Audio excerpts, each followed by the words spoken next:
né? E nós temos o seguinte, uma mudança sugerida na medida provisória, que foi editada pelo presidente Lula, para organizar a estrutura de órgãos da Presidência da República, de ministérios, e pode modificar significativamente o funcionamento das agências reguladoras do Brasil. Agência reguladora. O que é uma agência reguladora? No que isso interfere no nosso dia a dia?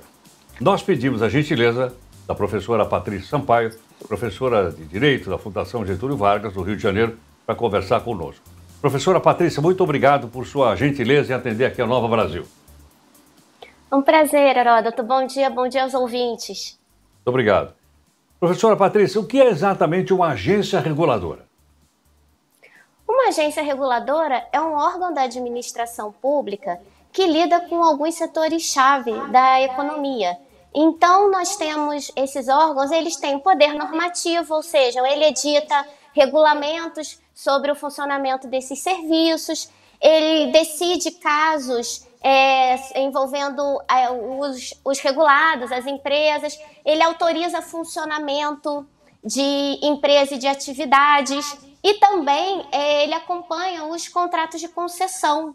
Então, por exemplo, fica na mão das agências reguladoras, como nós tivemos oportunidade de ver na pandemia, autorizar ou não a aplicação de uma vacina nova, um medicamento novo. Também fica sob responsabilidade das agências acompanhar o reajuste das tarifas dos serviços públicos que estejam sendo operados pela iniciativa privada, então, por exemplo, as tarifas de energia elétrica e por aí sucessivamente.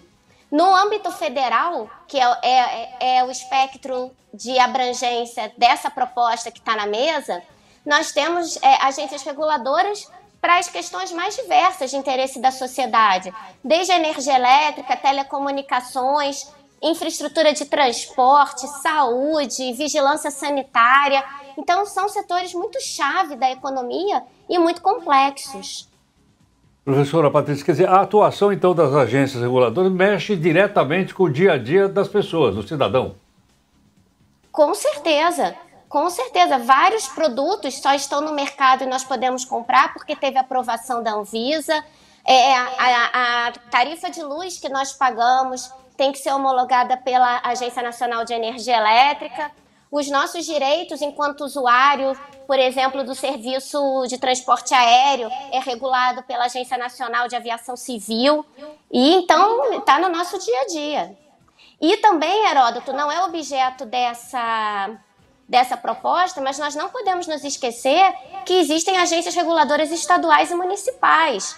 Então, grandes cidades, como, por exemplo, podem ter transporte municipal com a tarifa regulada por uma agência reguladora. Estados como Rio de Janeiro e São Paulo têm agências reguladoras estaduais em matéria de transporte, em matéria de saneamento básico. Então, tem toda a razão, as agências estão no nosso dia a dia. Professora Patrícia, e quem é que escolhe os membros das agências reguladoras? Esse é um processo em que participam dois poderes da República. Então, se nós estivermos falando das agências federais, há uma indicação do Poder Executivo, há uma sabatina no Senado Federal e depois a nomeação é pelo Presidente da República. Então, só pode tomar posse como diretor de uma agência reguladora federal quem é aprovado tanto pelo Presidente da República, mas também pelo Congresso através do Senado. Entendo. Doutora Patrícia, há risco de uma agência reguladora ser, vamos dizer assim, manipulada? Por exemplo, se ela mexe com o setor da economia, daquele setor colocar pessoas que o representem nessa agência reguladora, mais preocupada com o faturamento das empresas do que com o cidadão de uma maneira geral? Olha, o risco nós não podemos afastar, porém o sistema me parece bem pensado. Por quê? Primeiro, na legislação existem exigências de que as pessoas que sejam indicadas e depois nomeadas tenham expertise técnica na área de atuação. E, em segundo lugar, só vai tomar posse quem passar pelo crivo do parlamento. Isso vale para as agências federais, mas vale também para as estaduais. Então, por exemplo, lá no Rio de Janeiro tem que ter aprovação da Assembleia Legislativa do Rio antes de poder ser nomeado pelo governador do estado. Então, o risco existe, por isso que a sociedade precisa estar atenta, mas na dinâmica entre os poderes, em tese, esse controle é feito pelos nossos parlamentares. Professora, a criação dessas agências, ela é recente ou ela é antiga na história econômica do nosso país? As agências reguladoras têm mais de 20 anos. A primeira delas, que foi a Agência Nacional de Energia Elétrica, é de dezembro de 1996. Então, o Brasil caminha aí para um pouco mais de 25 anos de experiência com agências. Isso foi inspirado em algum modelo fora do Brasil, professora? Olha, foi inspirado, tem uma experiência assim, bastante grande, tanto nos Estados Unidos quanto na Inglaterra. Então, sim, tem uma